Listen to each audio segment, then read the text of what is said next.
Hi, I'm Lorraine Sheldon, Community Engagement Librarian at the University of North Texas Health Science Center at Fort Worth. Today we're going to do a video on how to store food properly so that it extends its life and prevents food waste. We're going to look at 4 different areas to store your food, including your fridge, your freezer, your counter, and your pantry. Let's get started.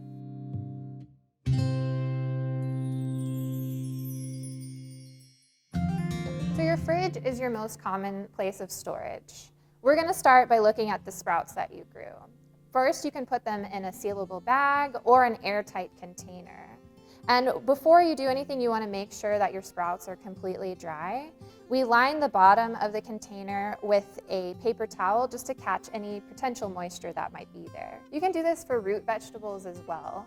A general note is that you want your food to be dry when you put it in the refrigerator just to prevent any mold, and that you want to wash it right before you prepare it. For berries, you're going to want to put them in a container, in a shallow container, unwashed with a paper towel.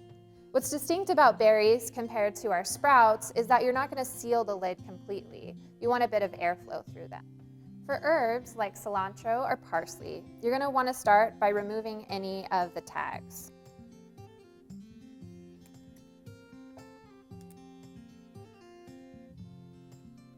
Then you'll take the parsley and you'll put it in a glass of water.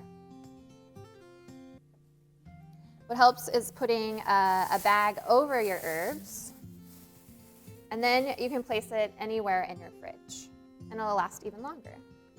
For woody herbs like sage or rosemary, it's slightly different. You'll start again by removing any tags or binding. And this time you'll put it in an airtight container with a damp cloth.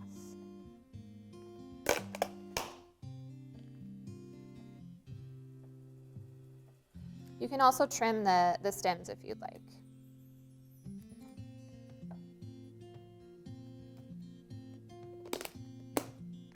For leafy greens like lettuce or collard greens, you're going to do a similar process as you did with your sage. But instead of wrapping it in the wet towel, you're going to line the container with the damp towel. Finally, some other food items like peppers, cucumbers, cabbage, broccoli can be stored in your crisper. The crisper is a special place in your refrigerator that has a higher humidity, which means that your vegetables won't lose as much moisture.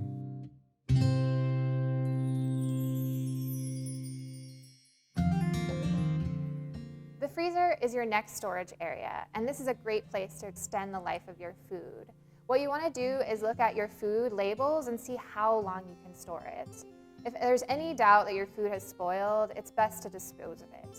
So let's look at some common times you can put food in the freezer. Uncooked red meat can be stored 4 to 12 months. Uncooked poultry can be stored 9 to 12 months. Vegetables up to 12 months. Fruit up to 6 months. Soup, stews, and casseroles can be stored up to 2 to 3 months.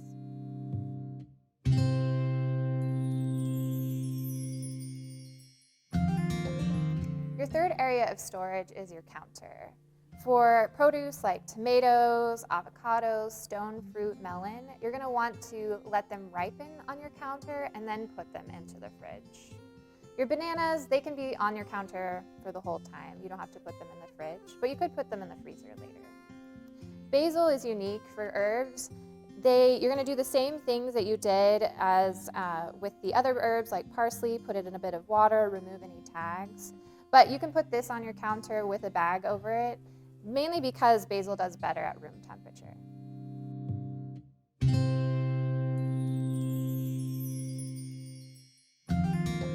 The last area of storage is your pantry. We're going to talk about potatoes and onions specifically. With potatoes, you're going to store them loosely in your pantry, preferably in a dark place. Onions are similar. What you want to do is separate them because onions actually off gas, which cause your potatoes to ripen faster. We hope you've enjoyed this video. Thank you so much for watching.